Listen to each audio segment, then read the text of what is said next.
Funding for This Is Nashville comes from you, our listeners, and Music City Prep Clinic, Nashville-based provider for PrEP and offering comprehensive sexual health services in an environment designed to be safe, professional, and shame-free. Learn more at musiccityprep.org. I'm Khalil Kulona, and this is Nashville. This year, WPLN Nashville Public Radio celebrates its 63rd birthday, and we've come a long way. Today on This is Nashville, we're looking at our station's history through your eyes, from that first day when you started listening to where we are now. What is your public radio origin story? How long have you been tuning in, and why? We want to hear from you, so call us up, 615-760-2000 to join the conversation. But first, a little bit of our history, which starts in 1962 when Nashville Public Radio's music librarian, Alvin Bolt, had an idea. He didn't have any money in his budget to buy albums for every branch, so he thought, what if we apply for one of those FM radio licenses the FCC is giving away? If it worked, then the library's records could be played over the air for everyone to enjoy. Well, it did work, and WPLN was born. Station operations were built in a 10 by 12 foot room in the Richland Park library and served as the on-air studio, production studio, and office. Not a lot of space. Now, at the time, there were only 2 other FM stations on air in Middle Tennessee, and broadcasting day was about 12 hours.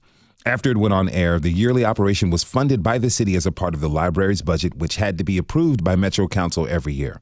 Bolt, who left us this written history of our early days, did all the programming, the production, and operated the station from sign on until 4 p.m. An announcer, the only full-time employee, came in and took it at 4 and took over until sign off at 11.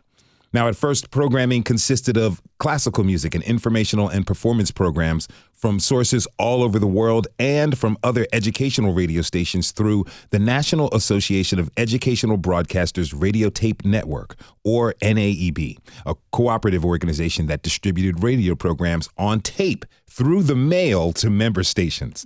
The NAEB was an early precursor to the NPR networks of today.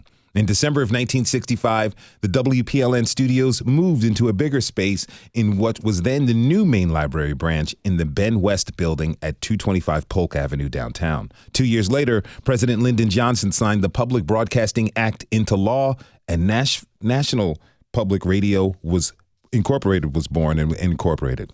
Now, WPLN became a charter member and was one of the first stations ever to air All Things Considered. In 1970, WPLN started broadcasting 18 hours a day, and in 1988, 24 hours a day. In 1996, WPLN arranged its independence from the public library and metro government and was licensed to the community. Now, almost 30 years later, we're still a local, community-owned nonprofit that serves the best interest of you, our listeners. We're going to get to your calls and hear your public radio origin story. When did you start listening? Why? And what keeps you tuning in? But first, Nina Cardona is here to tell us her story. Nina, I want to welcome you back to This is Nashville. I'm glad to be back, Khalil. So good to have you. Okay, so you grew up in Nashville. Absolutely. And in Rutherford County. Rutherford County, the Yes. area, let's say. Nashville metropolitan area, Yes, since we're a yes. growing place. All right, and you were a listener before you started working here. Oh, absolutely. When and why did you start listening to WPLN? So I was a little kid. I want to say maybe 6 or 7, and my family was on a road trip. We were actually out of town. We were on a road trip. My parents were looking for something to play on the radio, and they came across Prairie Home Companion. Mm-hmm. And we're like, oh, okay. This is kind of up our alley, and came back home and tried to figure out if that was on the radio here. Okay. And found WPLN, and I don't think they've ever listened to another radio station since.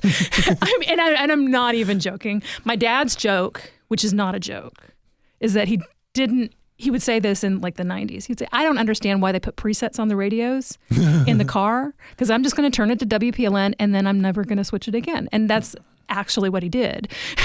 And so, I mean, this is the station that was always on in the car every time I got into a car with my parents from that point on growing up. Okay, so working at WPLN was your first job coming out of college. Yeah. 2 questions for you. How did that happen? But first, how did your parents react when you told them you got the gig? Well, I interned at the station the last summer of college. Okay. And that happened because I was a music history major and I was getting to the end of my time in college and realizing I did not want to become a professor. And that is basically the only like straight ahead career path for a music history major. And I was like, oh my goodness, what on earth am I possibly going to do for a living? And I came home, and the program, WPLN used to have a monthly program guide that we send out to members. The program guide was sitting on our coffee table. And it was the 90s, and we did not have cable in my house. So, you read every magazine that's in the house. You just flip through because you're bored. And I was flipping through it, and the program director at the time was retiring, and they had an article about what he did and his career. And one of the things they mentioned was that he picked all the music, all the classical music that was played on the station. I was like, oh, that is a way people can make money with the knowledge set that I'm gaining right now. And I reached out to Rob Gordon, who was the president of the station at the time, because he was the name on the back of the listener guide, just with the question, what is the entry level? Like, what is the career path? Just for information. And he said, come by the station sometime. I'd love to talk to you. And I came by. It was a fun drive. They couldn't talk to me. But I came by another time, and he made some time, and we talked. And he just, he was like, how would you like to just intern for us this summer? Intern for the station. And it was perfect timing because the station was actually going independent from the library.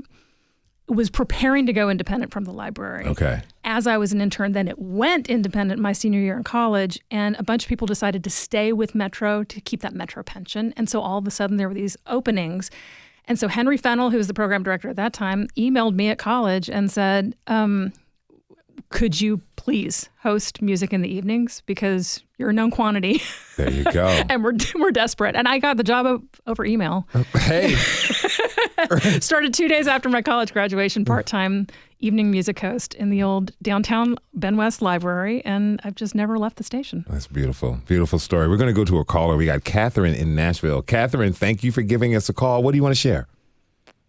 Hi, Khalil. I just wanted to maybe talk a little bit about my origin story listening to WPLN. Yes.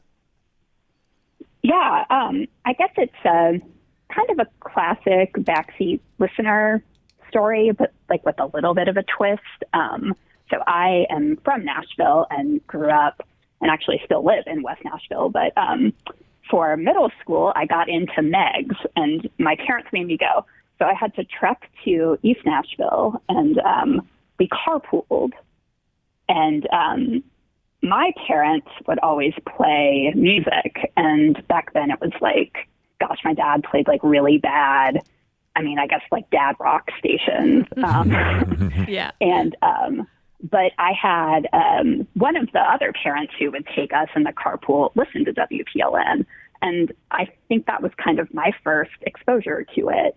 My parents read a lot of newspapers rather than listening to the news.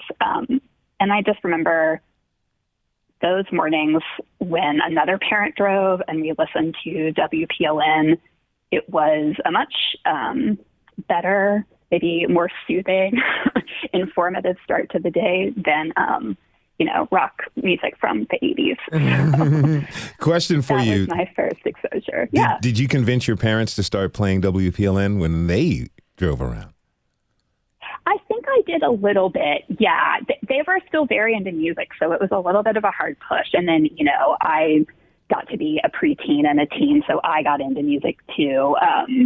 But then really came back to WPLN really oddly when I left Nashville, both for college and then law school. I listened to WPLN, streamed it, because it was a really nice way for me to remain connected with my community here, particularly when I was in law school and knew I wanted to come back here. So almost, felt like I didn't leave, which is great. That's really, really beautiful. Thank you so much, Catherine. Yeah. Thanks for being a listener all this time, and thanks for giving us a call, okay? Yeah, thank you so much. Happy to talk to you. Wonderful. Have a beautiful day.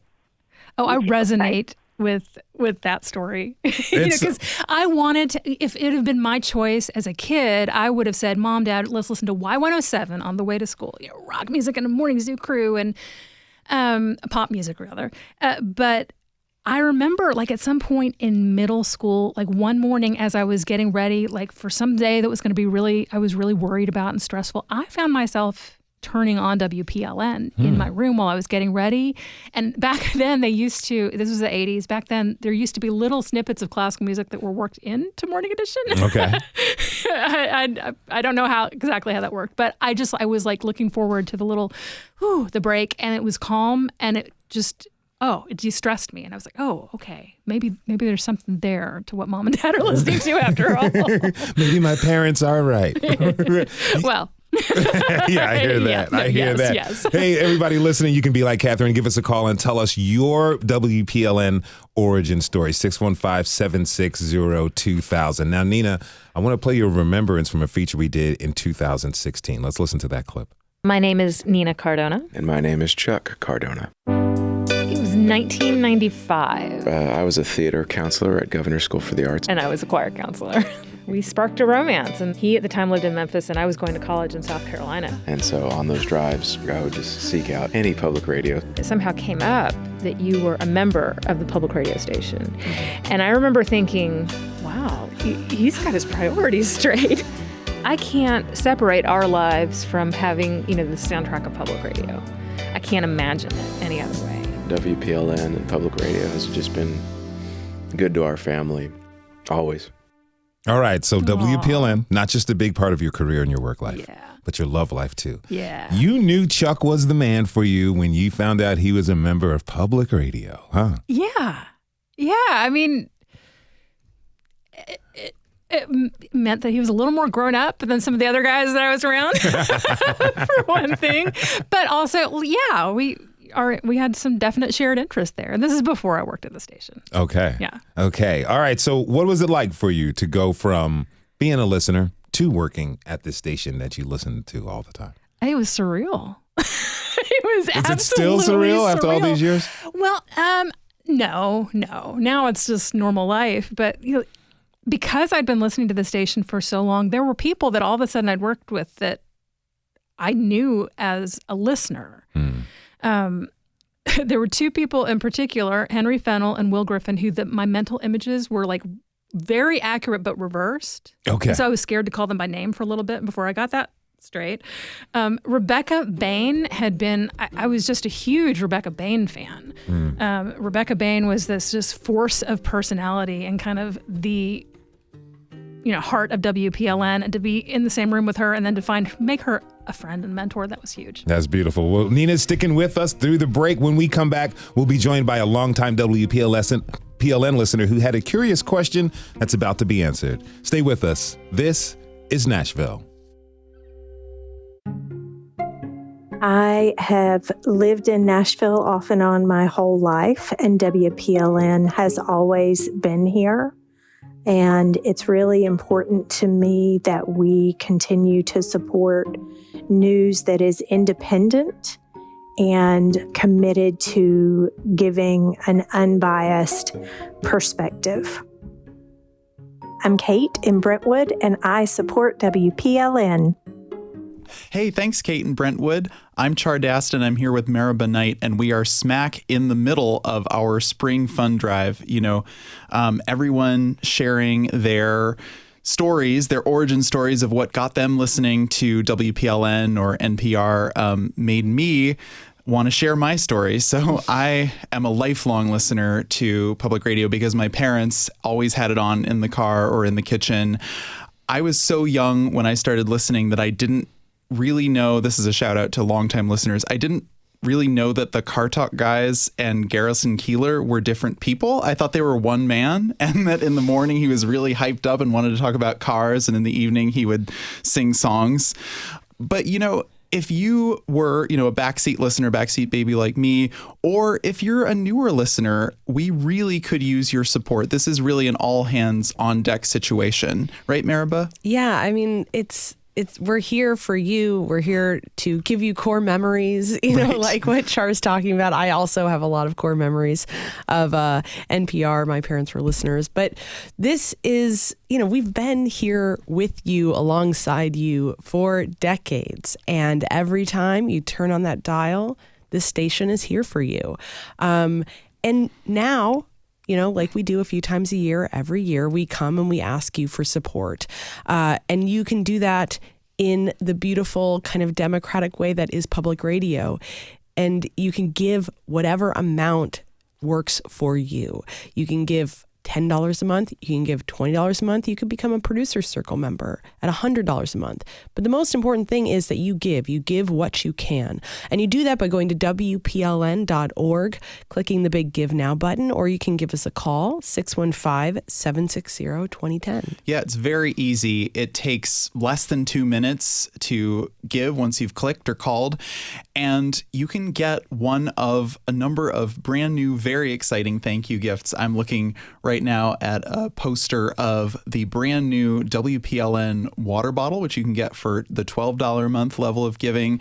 It's got these really cheeky, delightful nutrition facts on the water bottle, as if it were, some nourishing food. But it would be a great conversation starter, I think, if you were meeting someone new and they saw your water bottle, or if you found out that, they were a WPLN listener already, maybe you'll be like Nina. That's your love story. So get one of these wonderful WPLN water bottles. You can go right now to WPLN.org and click Give Now.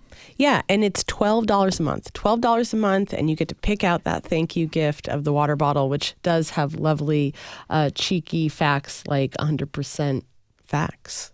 Cheeky facts. That's what's on the water bottle. 100% facts is what is inside public radio.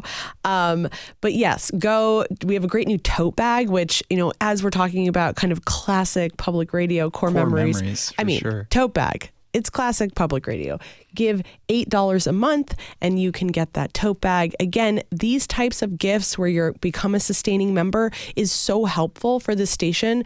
Not only is it helpful for you because it spreads your gift out, so it's less of kind of a one-time big hit, but it is really important for us to understand where our budget is going to be every year. So consider becoming a sustaining member, pick out a thank you gift, go to WPLN.org and click the Give Now button. Thanks.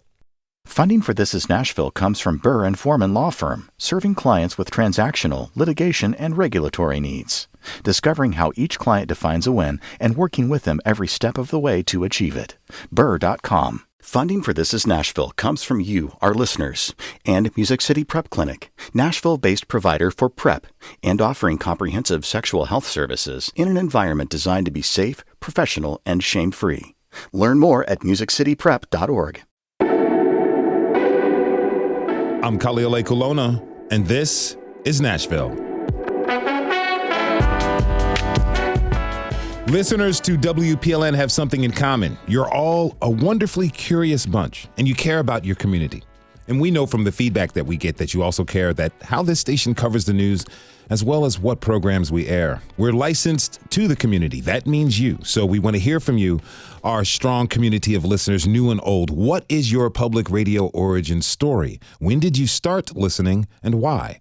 And what keeps you tuning in? Give us a call, 615-760-2000. We're going to go to Noah. She is near Center Hill Lake. Nora, thank you so much for giving us a call. What do you want to share with us? Hello? Yes. Hey, Nora, what's going on? Hello? I can hear you. Can you hear me?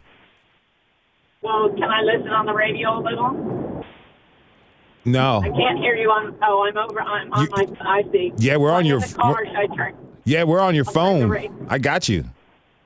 Okay. So anyway, should I start talking? You. The floor is yours. I have listened to NPR forever. My mom was a listener, like so many people, and I went to nursing school in '83, and I've been a nurse since then, and I've traveled quite a bit. I worked at Vanderbilt for 24 years, and I drove back and forth 60 miles each way every day, and I listen to NPR constantly. I mean, there's so much fantastic stuff. I can't even begin to say. Bailey White, I don't know how many people remember Bailey White. StoryCorps, I'd be turning into my parking place at Vanderbilt crying because of StoryCorps, and the stories were just so amazing. And then the other people that were talking, Garrison Keillor, and there was a guy when I worked in McMinnville for a while, and he was a sportscaster. I think his name was Red something. and he had these fabulous sports stories. Anyway, the program has meant so much to me. One other story, you used to have money giveaways, and I won like 18. I've always been a donator since we're in, Drive, and I always have donated. Well, I won money one time, and the neatest thing is I had a friend, a young friend who had just bought a farm, and I gave her the money to buy stuff for her farm. It was so cool. That's beautiful. That's really beautiful. It was pretty beautiful, I have to say, because I couldn't really afford to give her mine. Yeah. Her money.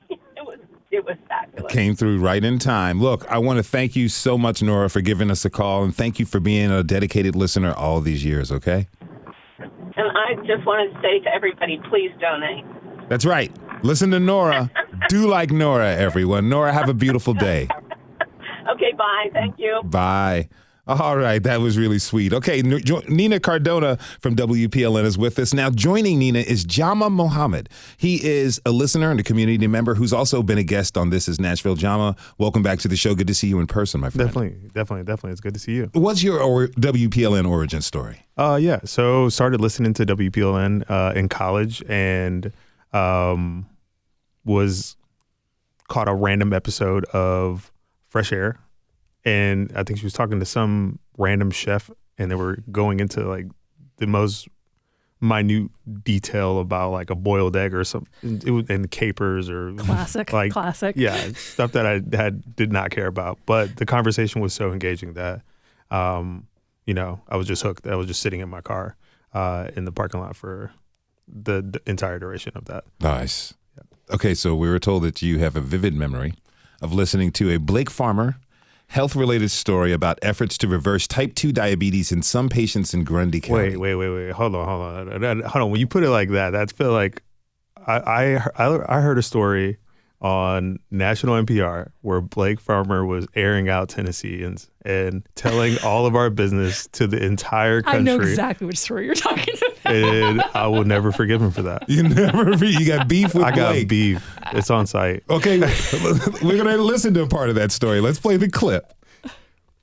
I spent a lot of the fall in Grundy County talking to people about their health, whether in a free clinic or outside the quaint Altamont Library. That's where I stopped retirees Randall and Patricia Barrett. I don't know if y'all have ever seen the stats, but Grundy County is often way down in Tennessee as far as the overall health, whether there's diabetes or it's... Yeah, I've got diabetes. He has too. No, you don't. Really? Yeah. They're a dual diabetic household. The odds are pretty good when the diagnosed rate of diabetes is 1 in 6 adults. What does Randall Barrett blame? Sun drop. This is a community with some of the highest uninsured rates and unemployment in the state. It's economically depressed, says registered nurse Steve Wickham. Wickham is working on a radical project to reverse diabetes in patients through diet and exercise, hopefully freeing them from lifelong medication. He says one of the first conversations is about dropping the sodas. All right, Jama, you still got beef? Yeah, absolutely. That was absolutely diabolical to just hear Ari Shapiro kick it over to member station WPLN and then he names and shames the sun drop addiction. Yeah, that's crazy. Why would you do that, dude?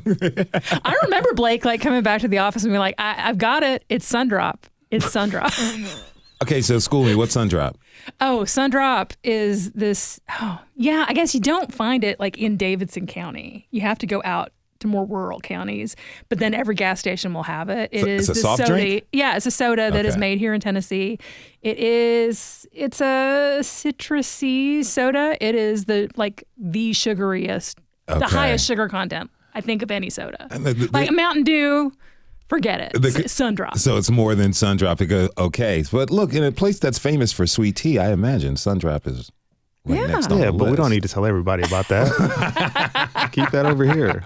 Let that run on WPLN, the member station only, not during national. All things considered is crazy. Well, look, Blake is one of those folks. When I actually got the job here, I was living in Albuquerque, New Mexico, and 3 of my friends said, "Oh my God, you're going to be at Nashville Public Radio. You get to work with Blake Farmer." No, he's great, and then his awesome stuff like the series on the cost of dying, classic.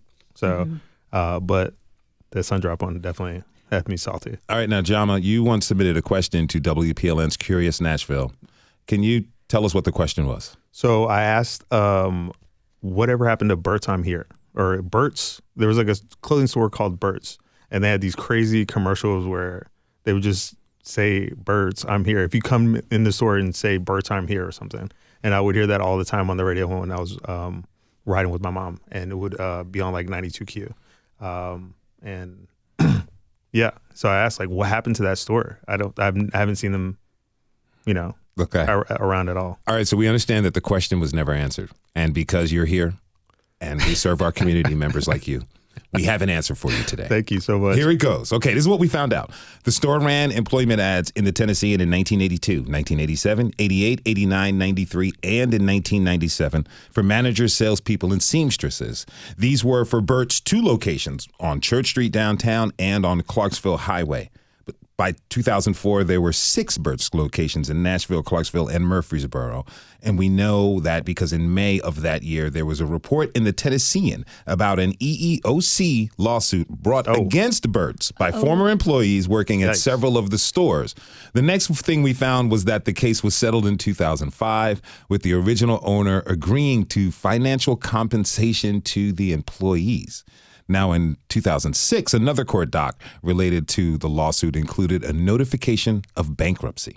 So after that, the trail kind of goes cold. Interestingly, though, if you Google Burt's men's stores in Nashville, a listing for new Burt's menswear and boys will pop up. But when you call the number, it is a men's clothing store, but the name is not Burt's.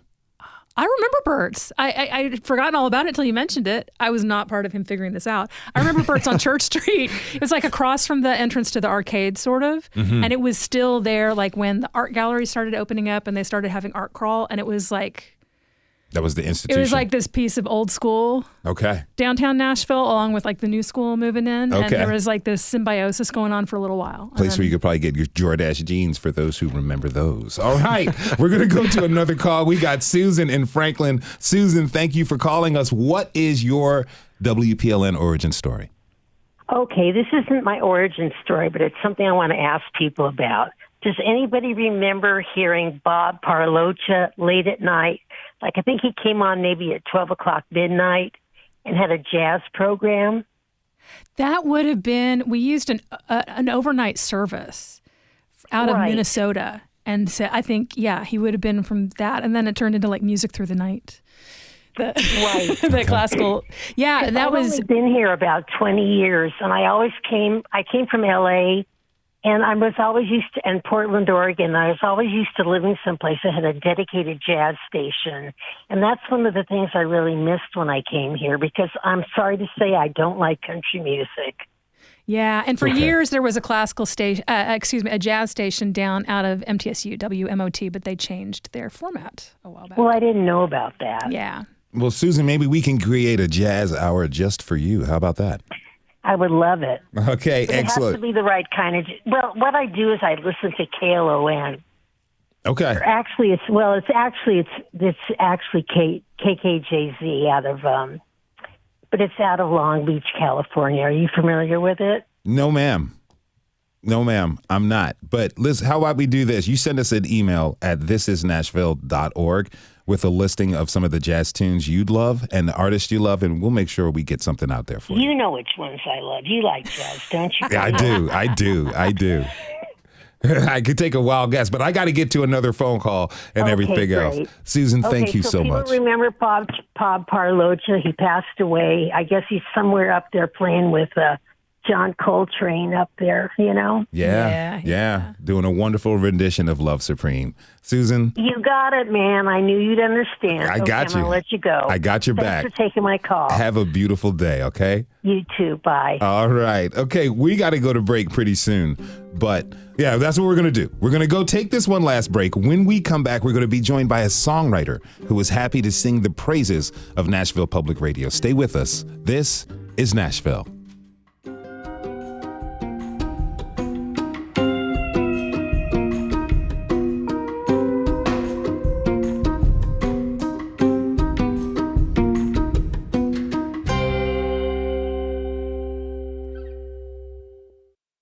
I'm 66. I've lived here all my life. Growing up, I remember my dad taking his radio, out into the yard, and he'd be working in his flower garden, and he'd have his radio on because he's listening to WPLN. So I've been listening since I was a kid. The best source of news, in my opinion. I'm Chris from Nashville, and I support WPLN. Thank you, Chris in Nashville, for supporting WPLN. You can join Chris, and support WPLN as well. Just go to WPLN.org and decide how much this station means to you. I'm Mary Mancini here in the studio with Char, and we are just talking today about supporting public radio. And I just want to say that I have a public radio origin story that is also slightly similar to Char's insofar as that it is Prairie Home Companion, because my parents would listen to it every week. And I just have these memories of like sitting there listening, and all of us just together, like in the living room listening. And it's just an anchoring thing, We even had some swag. We had like Buttermilk Biscuits t-shirts, and there was somehow we got all these like Buttermilk Biscuits postcards that were just like everywhere. For years, like I would open a door and be like, oh, there's another Buttermilk Biscuits postcard. Anyway, don't know how we got like 1,000 of those, but we did. And so, yeah, it's not necessarily an origin story, but it's a core memory that I have of growing up. Definitely. Yeah. And so listen, you have a core memory. Maybe your core memory is being formed right now as I speak. That would be really lofty. But the most important thing really is the message that I'm telling you, which is to give to public radio, to support this station, to decide the amount that you can afford, and to go to WPLN.org and click the big Give Now button and enter that amount. I'm Khalil Kulona, and this is Nashville. Today, we're talking about our station's history through your eyes, and we want to hear from you. What is your public radio origin story? And when did you start listening, and why? And what keeps you tuning in? And what do you want WPLN to sound like in the future? We want to hear from you, so give us a call, 615-760-2000. That's 615-760-2000. You can be just like Victoria in Nashville, who's giving us a call. Victoria, thank you for calling. What is your WPLN origin story? Okay. I was born in Nashville, moved away when I was in early grammar school, moved back after college because my sister still lived here, and I loved the city, and it was a manageable city at that time. Anyway, one of my first jobs in Nashville was working at a photography lab, and we were probably one of the only professional photography labs in Nashville. And at the time, the early 70s, I did the black and white printing in the darkroom, and discovered in looking for something to listen to on the radio that this guy named Dick Estelle used to read books in a certain time during the day on WPLN, and I started listening to him. A lot of your older listeners will remember Dick Estelle and his reading of books, and I've been listening ever since. And, it went on into All Things Considered. What's her name? Susan Stamberg. My friend used to call her the folk hero of broadcast radio. And we listened to her on All Things Considered all the time. So, and I went on to work for a lot of nonprofits in Nashville, so I know where you're coming from this fundraising. And if you listen during the fundraising drive now, you're a real WPLN listener. So I try to contribute all that I can. Every year make a one-time donation, and I'm still there and been with you all ever since. Listen all day long when I'm doing house projects because now I'm retired. So I challenge everybody who listens all day long or just to certain programs. All of the programs you get from NPR, which I think Dick Estelle was one of those. You will find great podcasts on there. And especially I want to thank you for This Is Nashville, because along with diversity, it has added that to Nashville, and now we have more voices than ever. And I don't think early on, just like everywhere else, you didn't hear diversity and equity the bad words of today. But now we have it on WPLN, and we want to thank your show for it. Oh, well, thank you so much, Victoria. Thank you for your continued and ongoing support. We truly appreciate it. Have a most beautiful day, okay? Thanks, you too. Bye. Bye. Oh, Dick Estelle, the radio reader. I remember that guy. Takes you way back, huh? Well, when I first started at the station, the part of my shift was Dick Estelle's show. Okay. And for the first month. And then audiobooks became a thing, and so we let people get audiobooks instead. Beautiful. Beautiful. All right, that was Nina Cardona here of WPLN. She's joined by Jama Mohamed. And also, we have a new guest with us, Tia Sillers. When she's not listening to WPLN and WNXP, she is an architectural historic preservationist and accidental hit songwriter. Tia, thank you so much for joining us. Welcome to the show. That's a nice introduction. It's awesome. Accidental hit songwriter. Yeah. I'd love to ask you more about that, but I want to get to your origin story in a second. But what is an architectural historic preservationist? Well, it sort of started accidentally. So I also am from Nashville, and I love older houses and older neighborhoods. And when I was a kid, one of the neighborhoods that my family lived in, Richland, was trying to become zoned historical. And they had to go through all of the hoops and jumps to become a historical neighborhood. And I think that it really ended up being an amazing thing, preserving Richland thus far. And then a part of East Nashville, this little tiny core of Fatherland, became also a historical neighborhood. Then the parts of Belmont became historical. Parts of Whitland became historical. Parts of Hillsborough, West End.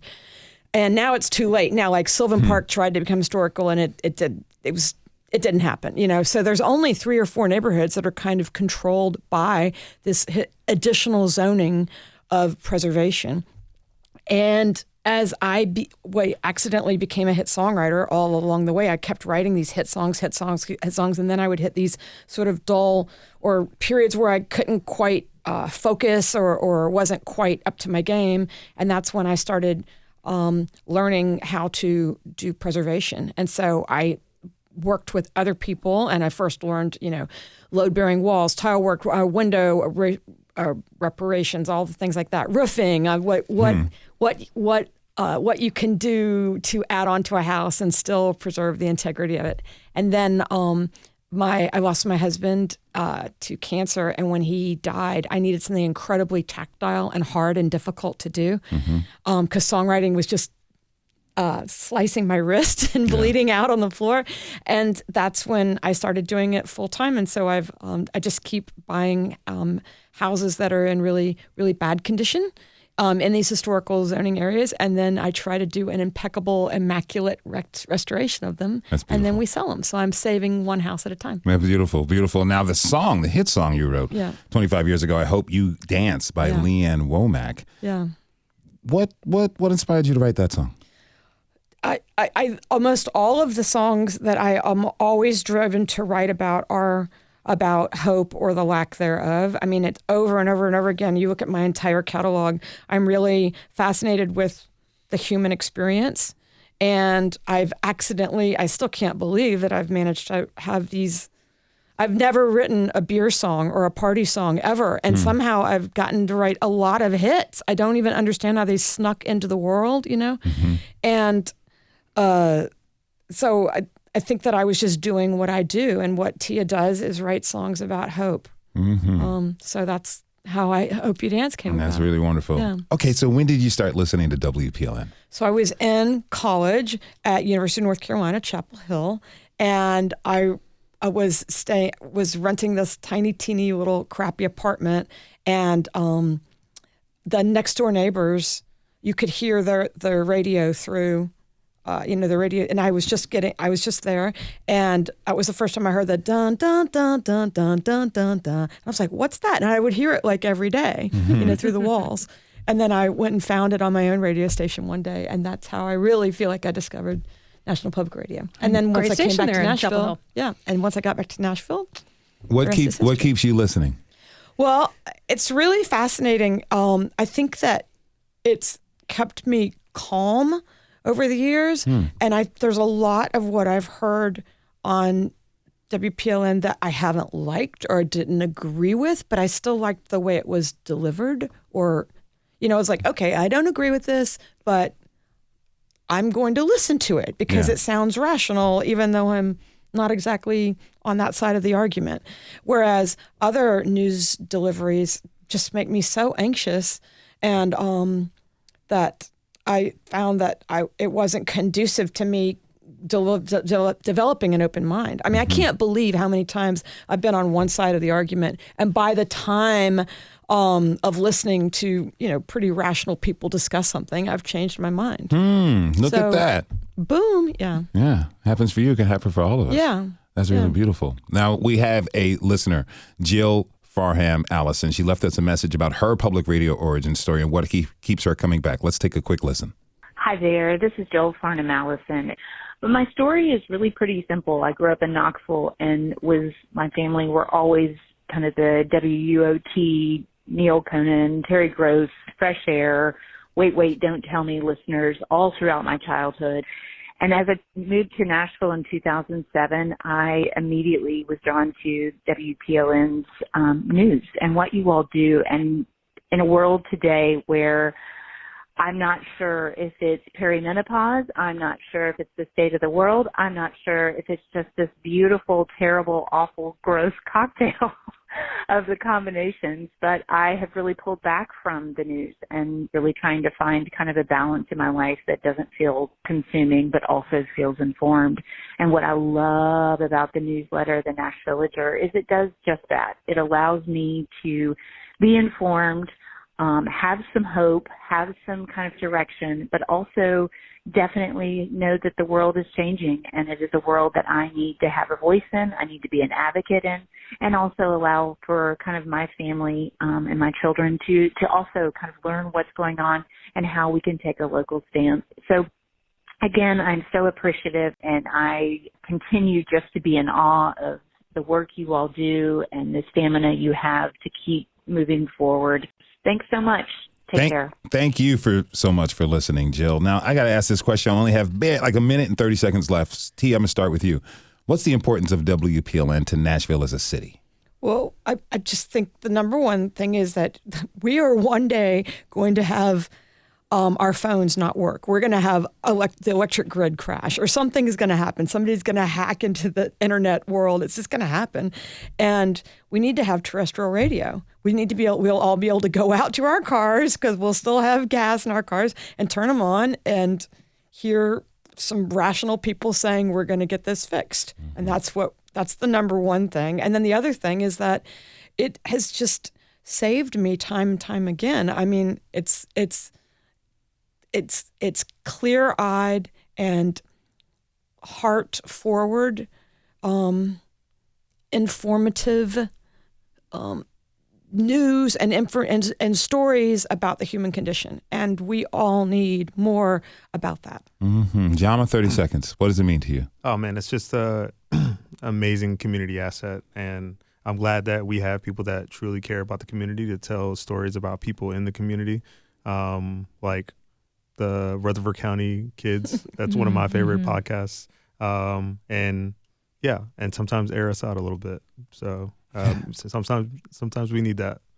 Sometimes we do need that. I want to thank you all for being here and sharing with us the stories of why WPLN and Nashville Public Radio means so much to you. My guests were Jama Mohamed, Tia Sillers, and Nina Cardona. Again, thanks to you all. Thank you. All right. Thanks to you for tuning in this hour. This is Nashville is a production of Nashville Public Radio. Today's episode was produced and directed by Mary Mancini. Our board operators, Liv Lombardi, Josh Deepens took care of the phones. The masterminds behind our theme music are LaRange and Namir Blade. Shout out to Namir. Yes, shout to Namir. Special thanks to you for 63 years of support. You can listen back at thisisnashville.org or wherever you get good podcasts. And the conversation doesn't end here. Comment and tell us what you want to hear on the show by leaving us a message at 615-751-2500. Also, find us on the socials, Blue Sky, Instagram, and X at This Is Nashville. This is Nashville. I'm Kaliole Colonna. We'll see you tomorrow, everybody. And be good to each other.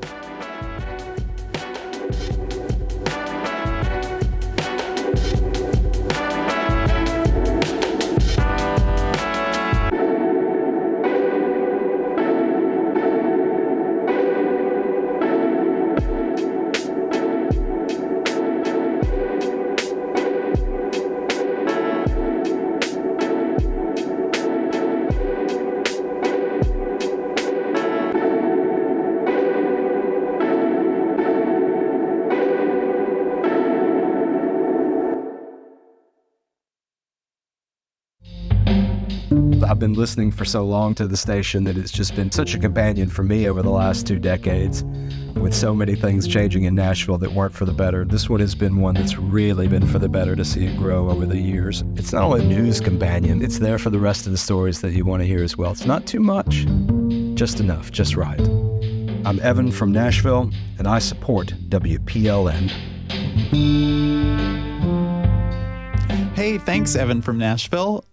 My name's Char Daston. I am here with the person who made Jama's favorite podcast, and one of my favorites too, The Kids of Rutherford County, Mary Mancini. You know, it's so important that you support everything from long, investigative projects that take a long time and tell a really in-depth story like what Maraba does, or like our daily news updates on Morning Edition and All Things Considered. It's really important. All of that work takes time, it takes fact-checking, and it takes money to support. You can give now to support that by going to WPLN.org and clicking Give Now. Yeah, thanks so much for that shout out. It's always so great to hear people talk about the show. We have a comment from a listener who gave, thank you, Heather, who really kind of summed it up. They wrote, public broadcasting is under attack, and I believe that local public radio is essential to our democracy. I couldn't agree more. If you just take the example of the Kids of Rutherford County, that was a story that took years and it took a lot of resources, but it also had impact. The judge that was, mostly responsible for what happened to the children there, ended up stepping down and retiring. This work can have real impact. The detention center that incarcerated those children now has an oversight board. That's all thanks to our reporting. That is all thanks to you supporting this work so that we can try to make this community better, so that we can make our democracy better, so that we can give people the information they need so that they can rise up and say, wait a second, that's not okay. Or yes, I do support that and I want to have my voice heard. That is exactly what you support when you give to this station. So now is the time. Don't wait. We are on hump day of our spring fundraising drive, and we need your help to get to our goal. So go to WPLN.org and give now and join Heather and all the other folks who have given today. Maraba, I didn't know about the detention center getting the oversight board. That's huge. Yeah. Maraba obviously, has had a ton of experience doing this kind of impact reporting. I got a taste of that just a few months ago when I did a story about TDOC, the Tennessee Department of Correction, making it harder for prisoners to get free books, which, they can't afford books because they're not paid very much. And, since then, the Department of Correction has worked with these nonprofit Books to Prisons programs to find a workaround so that prisoners can begin receiving books again. And, that's because of reporters who are nosy, who are, very detail oriented and can find these little weird policy blips that have huge effects on people's lives and draw attention to them, and that work takes time and it takes money. You can support it at WPLN.org, and you can get a really wonderful thank you gift if you are a fan of This Is Nashville or any of the reporting we do. You can give at the $25 a month level, and you can attend the super fan Nashville Public Radio lunch on Tuesday, April 22nd. You get to see a live broadcast of This Is Nashville from, the inside. You get to see behind the scenes, and you get to have lunch with some of the hosts and reporters here and get your questions answered about how we make radio. It's really exciting, really fun, and come join us for $25 a month. Give now at WPLN.org. Yeah, we have so many great thank you gifts and just incentives to, help you, kind of grease the wheels to get you to give. Char mentioned that kind of experiential gift, but also we have tangible things like T-shirts and tote bags and water bottles. We have 3 new items. So go online, go to WPLN.org, decide the amount that's right for you, pick out a thank you gift, and kind of walk through your week knowing that you are supporting this station. You are supporting democracy and fact-finding. Thank you so much for your support.